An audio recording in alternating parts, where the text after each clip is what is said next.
welcome to your August energy transmission. My name is Xenia, and this is the Garden of the Imaginal podcast. Every month, I share the themes that I am receiving when I check in with my favorite divinatory tools. And the music you were just listening to was by Sunday Diamond, also known as Kristen Sontag. Highly recommend checking out Kristen's album, Incantations. So, welcome everyone. Before we begin, I just want to let you know that I am bringing back a program that is probably one of my favorite that I've ever run, and it is called Emanate Business School for Mystics. The lineup of teachers that I have this year is really incredible. So, I'm going to post that in the show notes below in case you want to get on the wait list. The information will probably come out in early September or very late August. I'm also going to be opening up 5 or 6 more August one-on-one spots, so keep a lookout for that. And if you are a paid subscriber, don't forget that you have access to 2 workbooks every month. One that helps you digest the information in this monthly transmission, and a second one that has tarot spreads for the new and full moon. Okay, so how are we feeling? It is Leo season. Mercury has gone direct. We are entering the eclipse portal. And it's really interesting because eclipses are known to be these really wobbly times where things change in really non-linear ways, where time gets compressed. There's a window of paradigm shifting life change in the area of our lives where our eclipses are happening. Our eclipses are going to be happening in the Leo Aquarius axis.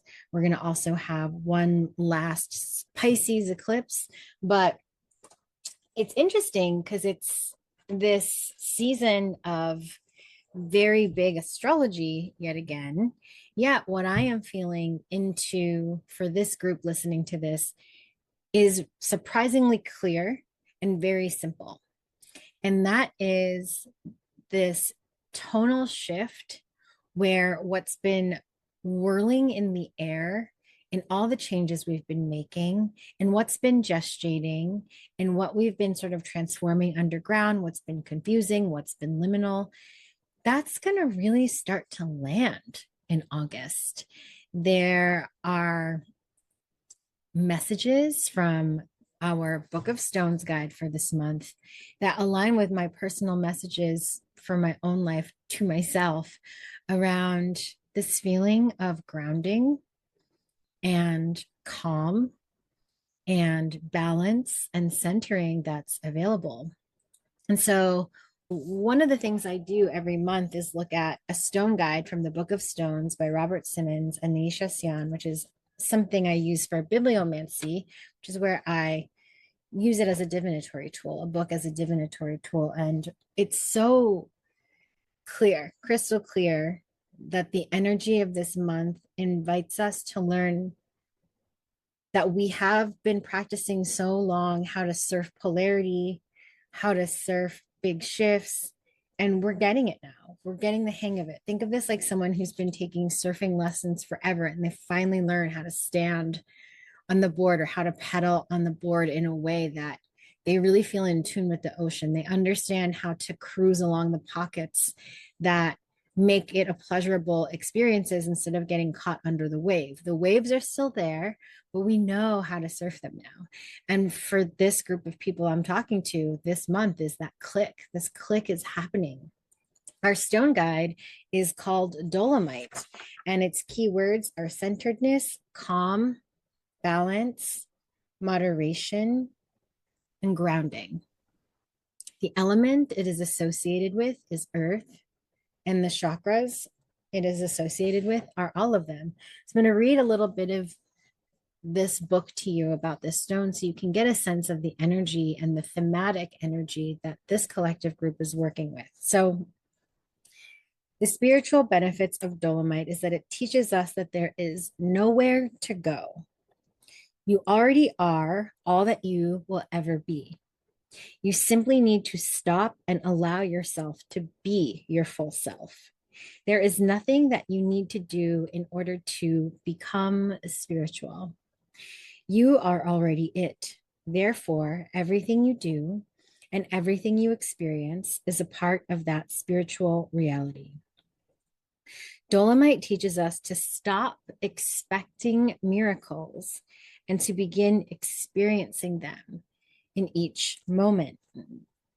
Because I've been working with the concept of time all year and how all timelines are happening at once, this month really feels like we stop linearizing time and thinking of it as past, present, and future.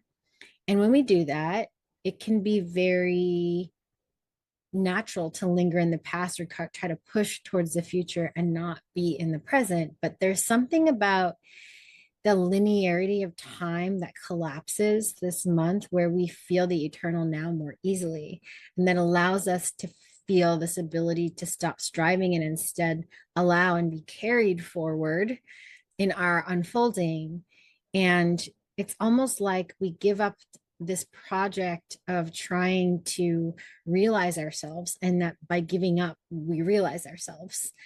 So I think it's going to be a surprisingly beautiful month for some of us. The emotional purpose of Dolomite is it lends a calming, serene energy to the emotional body. It enables us to see how much of our emotional experience is created by our attachment to being entertained by the drama of life. Its energy allows one to detach from that drama and experience the calm perspective that allows us to perceive the miracles that are ever present. Dolomite stimulates the heart center, allowing one to experience love, compassion, and appreciation. Physically, Dolomite is helpful for detox, the healing of bones, balancing metabolism, and soothing the nervous system along with stress. And the affirmation is I sit in stillness, calm, balanced, centered, and whole. So that is the theme that's going to be carrying us throughout the month of August. And I think that many of us are going to be able to access the center more easily, more clearly. It's almost like July was a lot about surfing high highs and low lows. And in expanding our capacity for that bandwidth of quote high and low, we had to relearn our center. And this month we have our center, we're finding it. Now, I think it's important that I mention that I don't think we need to bypass, turn away from, or escape life in order to surf the waves of life in an adept way. In fact, Dolomite helps us to be less attracted to fantasy and therefore more and more committed to our actual purpose and dreams. This reminds me of something that a realization by P. I think they used to be called P the Fairy. P also just recently changed their handle, but one of the things that P teaches is that sometimes people choose goals that are really, really far away. So say you have a money goal and your money goal is to make 100 times more money than you have right now. They say that people who set those kinds of goals often do that because they're attached to playing the character of someone who's really far away from what they want. And I've been thinking about that for the last 3 or 4 years, or whenever I last heard that, because I think that the dreamers among us can sometimes get so protective of our visions that we find anything less than what we ultimately want to receive like a painful compromise, and we're unwilling to pull the vision a little closer to where we are and see how it can land in the next 3 months or 6 months, in this kind of false idea that if we set our compass on something accomplishable in the next 3 to 6 months, that we are giving up on the bigger vision. But if you continue to do that all the time, to set your vision in accordance with what you really believe in your optimistic but honest heart of hearts to be accomplishable and or possible in the next 3 to 6 months, both by your own action, but also just the universe doing what the universe does. If you continue to do that, then you are always moving closer and closer into the reality that your imagination has been presenting to you. And it feels like this beautiful month where we are able to get clear and to become even more committed to our visions and our dreams because we are lucid about how they can move forward. We are lucid about what is a fantasy and what is not. And what I also love about this stone or this energy is that it helps us come into natural homeostasis, according to the book that I was just reading from. It helps us fill in gaps in our aura to purge negative energies and also pull in overextended plumes of energy. So, what I think of this, especially for those of us who are very like multidimensional and creative, is some of us can tend to scatter. I certainly can.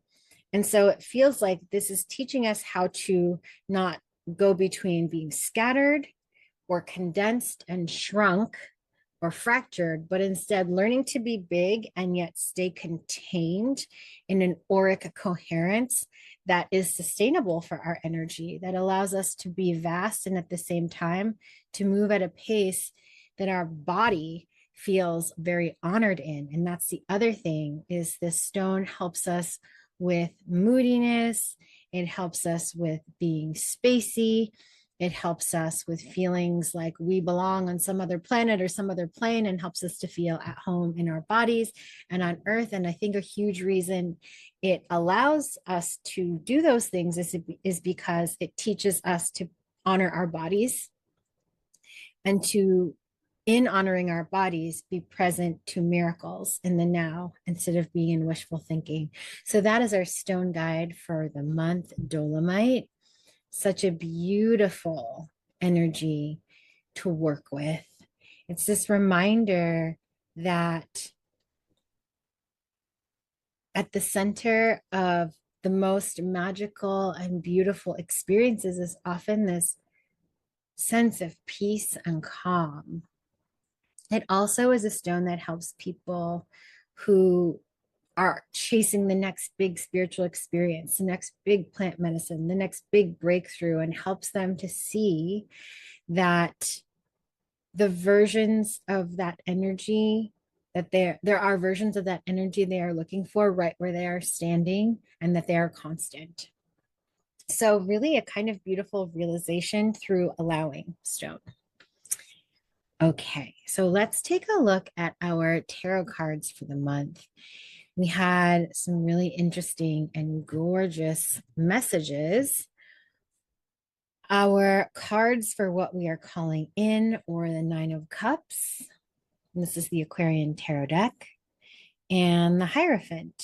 And then I also work with this Mermaids and Dolphins deck and this Angel deck. Both are Doreen Virtue decks. I'm not hugely resonant with Doreen Virtue, but I have a special relationship with these decks. And so this third card is Accept Heaven's Help. Accept Heaven's Help. And it has this mermaid reaching up to this flock of birds. And this month is showing us something very clearly about what we really want. A cloud is lifting, and instead we're able to have a really clear connection to what makes life fulfilling for us, what makes life worth living for us, what satiates us. And we've been living under a spell of never enough, and it's being lifted in August because our beliefs are shifting about what makes us valuable, what makes things meaningful. And because those beliefs are shifting, each of us are learning to trust our own authority. And the more we trust our own authority, the less afraid or impacted we are by other people's authorities. The less infighting occurs around what's right or wrong. And so more energy is conserved to actually be in our own vision, be in our own lane, be in our own clear sight. And that clear sight around our wishes is so available right now. And it feels like we are really learning to become very close to our higher selves, the part of us that witnesses life from this plane of trust. And our power is becoming something that we are getting more and more comfortable with owning.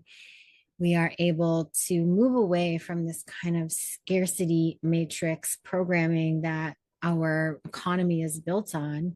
And in doing so, in feeling our own authority, we actually start to notice the help that's available to us from the other realms, whether it's our ancestors or nature spirits or our own higher selves or our cosmic guides, however you see that in your life, there's an opening for you to really feel that you are not doing things alone. And yeah, there's a real breakthrough energy for all of August. What we are clearing out for this, we got the Three of Cups reversed, the Hanged Man, and we got this Abundance card. And it feels like what we're learning to do is to release ways of celebrating that no longer resonate with us. We're also allowing certain friendships to fall away. It's like a party that's been over, but we've been trying to keep it going. We really have this kind of come to Jesus moment where we realize, okay, we don't need to do this anymore. And for those of us who've been on this kind of spiritual quest for a long time in this realm of like being in introspection, really trying to understand who we are, really trying to take space and take time to have our own connection to our spiritual practice, we're coming back into the world. We're coming back into the world.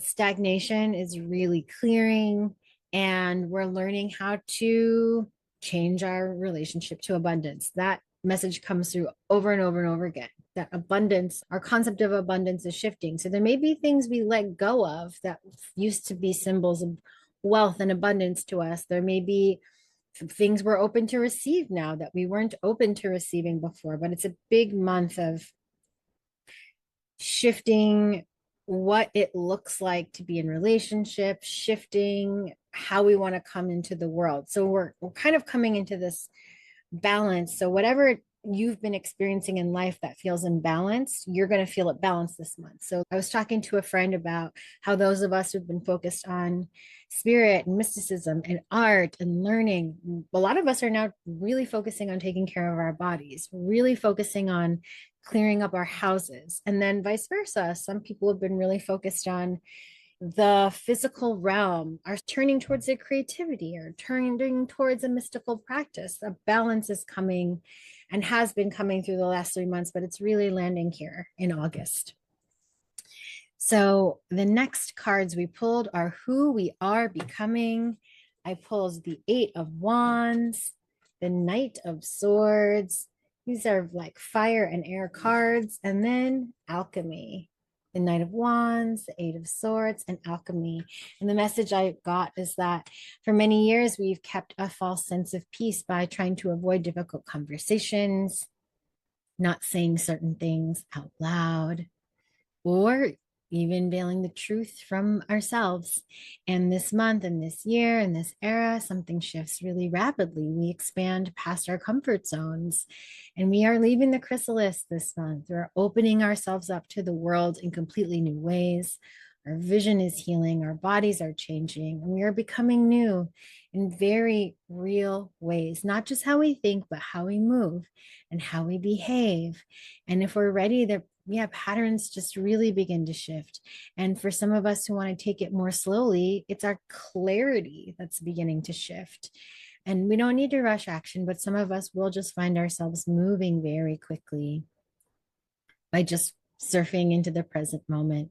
So it's a month where we're really releasing force, but we're also releasing struggle and instead moving to the rhythm of this cosmic energy, like dancing to a cosmic song, moving with the wind at our backs. That's who we are becoming.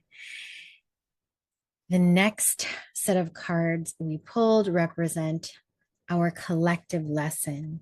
And for this, Five of Pentacles reversed. We have the Fool, and we have Father Healing.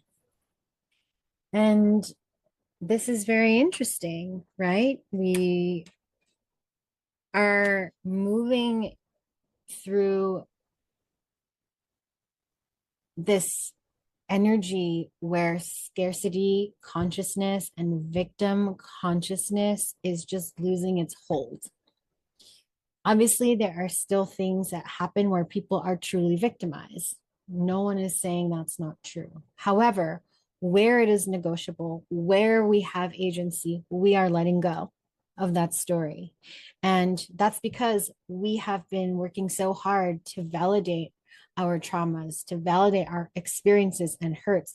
And so, because we feel seen, finally, many of us, by ourselves, by particular loved ones, by particular communities, we are willing to let go the need to prove that the hurt is real. And sometimes when we want to prove that something is as bad as we believe it might be, we need to keep showing ourselves that that circumstance or that hurt is really there. And obviously, this is not speaking to like systemic oppression, but this is speaking to the kind of suffering that we have a lot of agency in. So we're ready to try something new. We're moving into receiving support. We're moving beyond just hoping to survive and shooting for the moon. We're going for something bigger. We are being very, very directed to own our own masculine energy, and we are becoming lucid about what it means to be a leader and what it means to be a protector, what it means to be someone who holds structure. And we are learning that what we have always craved from leadership around us is something we can become. And that is what we're doing. Saturn goes retrograde for quite a long time. And we are like learning how to hold our authority, how to internalize that authority. This is a month of the South Node being in Leo, false kings, false leadership dissolving, and true leadership rising and authority rising within us. We are tired of what's performative leadership, half-assed leadership, superficial ideas, and therefore we are trying new things. And as we try new things with the Fool here, it's freeing us, but it's also very vulnerable and it's also very clumsy. And our tolerance for being vulnerable and our tolerance for being clumsy, our tolerance for being imperfect is the key to set us free this month. So it's a month of really, changing our story, changing our patterns, changing our identity, and seeing what we are willing to try so that we no longer feel as dependent or despondent on these external people, authorities, or structures who have been failing us. How do we approach this month? What is a message from our guides? This is our last and final set of cards. We have the Six of Cups reversed, the Justice card, and the card Children from this Oracle deck. So there's going to be a lot of nostalgia as we realize how much change is happening. And it makes sense for change to be bittersweet. We're welcoming the new, but we're saying goodbye to something. And it'll be tempting to cling to what we miss from our past. But as much as it is helpful to celebrate, witness, and commemorate the past, we are advised not to idealize the past as if somehow the present, and the future are somehow inferior to the past. During this eclipse season, it will be tempting for some of us to go into extremes some of the time, especially because time will be moving very, very quickly. But we are now capable of training ourselves to find our own version of cosmic balance, of equanimity, of aligning our actions with what we believe to be important. A beginner's mind takes us a very long way this month. Look at the world like a child, but not in a childish way. The less assumptions you have, the more pathways open to you. Trust your innocence. Let the pain of childhood be transmuted so the wisdom of the child can show you what doors are waiting for you to open them. So, yeah, here we see this ability to rebalance Leo energy. We're letting go of what is childish. We're letting go to what we cling to because we didn't get it as children. And we're now bringing forward the wisdom of that inner child to say, what do you want to create? What do you want to create? How can you see possibility and potential everywhere the way all children do? How can we release that self-consciousness and rigidity that is more about us avoiding embarrassment and come into our wholeness and shift our relationships and lives by experimenting with what that feels like? So, yeah, this month to me feels really different than the whole first 7 months of the year. It feels like something starts to form, land, materialize, show itself. And just like the baby deer taking its first steps, while we are new, while we are centered and calm, it's still wobbly, it's still vulnerable. We're still getting our sea legs, just to mix like 100 metaphors. And so grace and care are still needed, but this really beautiful combination of groundedness and optimism and gratitude are right here. And those are qualities that remind me of Leo, the child, Leo season, and the heart. And what we might want to bring forward. It's interesting. This whole reading has had this release from the drama that we sometimes associate with Leo energy. I'm only saying that because a friend of mine who is a Leo was posting about how much they love drama. But this reading is a lot about letting go of that attachment to the dramas of life and instead seeing how exciting peace and grounded and clear vision can be once we attune to it. So I hope this reading serves you. If you want access to the workbook, you can become a paid subscriber, and you can also get a free trial if you haven't had one before in the Substack app. But I just want to thank you for listening and tuning in. I hope you have a beautiful August. I hope that whatever you are here on this earth to ground starts to really feel supported and crystallized. And I will see you in about 2 weeks with the second drop of your workbook with your eclipsed tarot spreads. Okay, all. Bye bye.